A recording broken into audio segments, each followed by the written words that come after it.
Federal Drive is presented by GEHA, Government Employees Health Association, proudly providing health and dental benefits to federal employees and their families. Visit GEHA.com. While most eyes are on the broader government shutdown, the Office of Management and Budget plans to zero out fiscal year 26 funding for the Council of Inspectors General on Integrity and Efficiency, or CIGIE.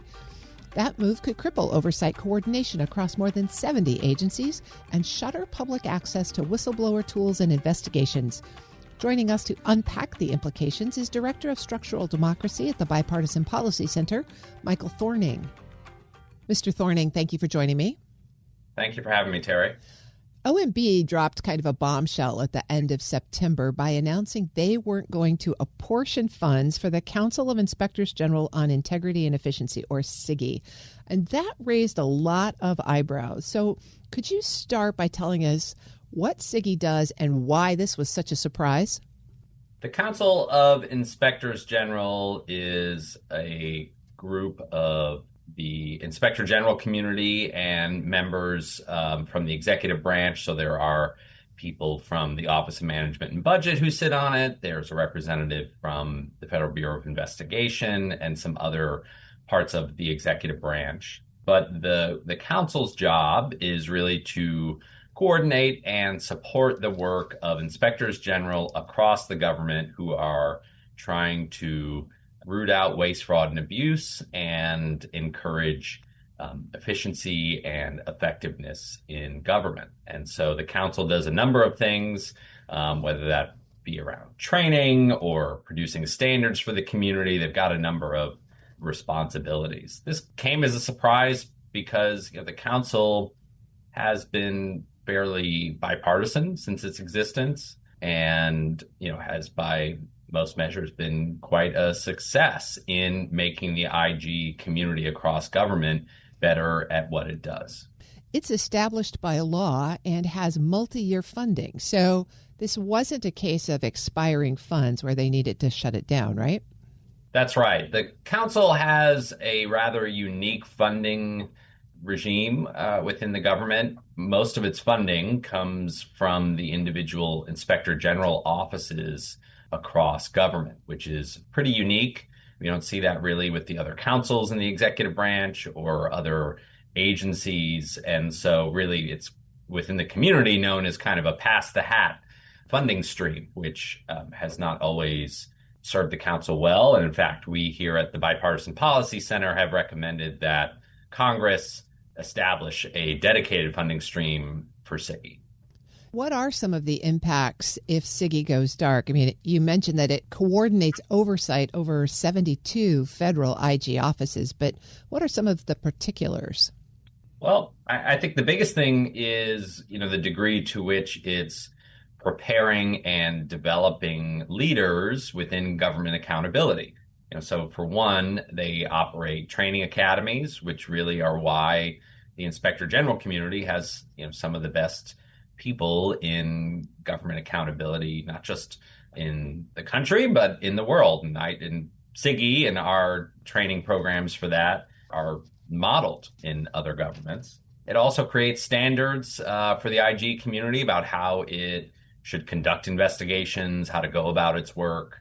And then there's some other things that it does.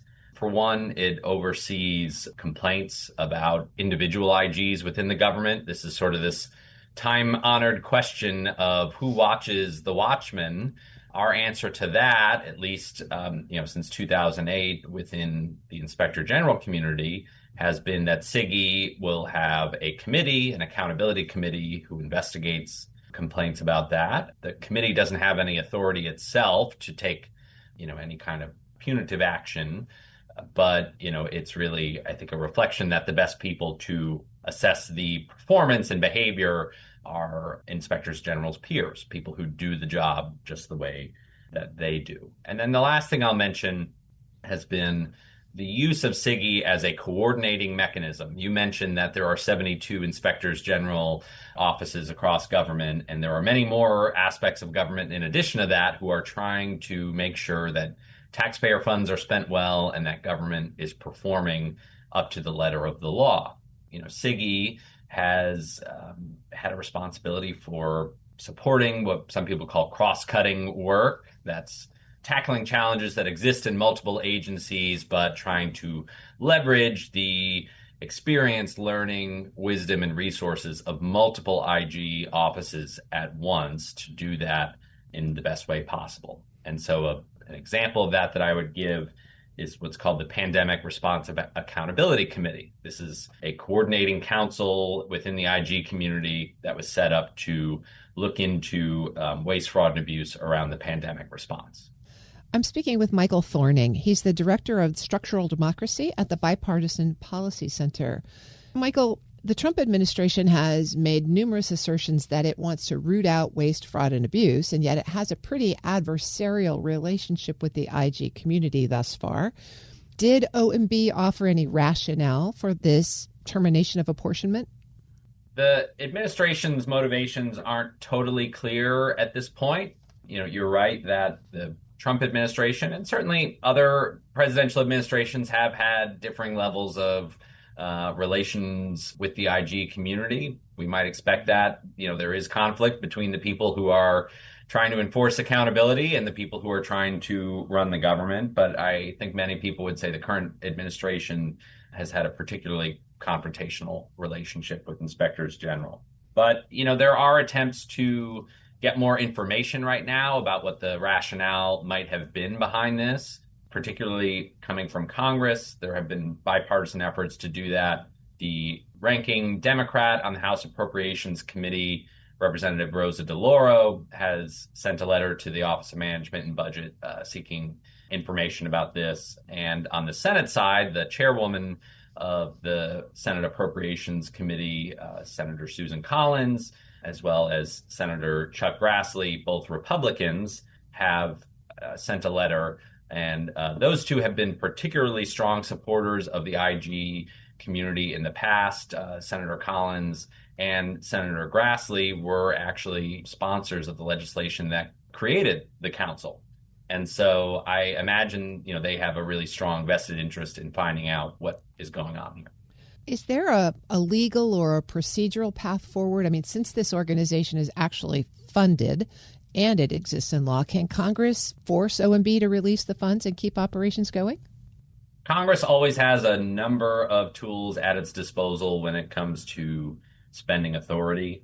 I think one thing that Congress could do, especially now that we are continuing to debate what the funding will look like for the government in FY26, it wouldn't be out of line for Congress to do what BPC recommended 7 years ago, which is to create a dedicated funding stream for the council. And that's one way that Congress could ensure that CIGIE continues to operate. And the other way would be for Congress to put into the appropriations bill or whatever resolves the current shutdown crisis some kind of clear declaration that the Office of Management and Budget is to release the funds, is to allow CIGIE to continue to operate. But essentially, what we're talking about is what is Congress's response and how does that escalate or de-escalate the situation? And what's at stake if CIGIE remains defunded? Do you think this is just sort of a temporary condition, or if it runs longer, is it an erosion of federal accountability? Well, so what I would say is that it's unclear how long this is intended for, and we do need to get answers from the Office of Management and Budget about that. The council exists in statute, and so it is not just simply up to the administration to decide the council is not going to exist anymore. The administration has to carry out the law, and the law establishes a variety of responsibilities for the council that, no matter what, at the end of the day, must be carried out.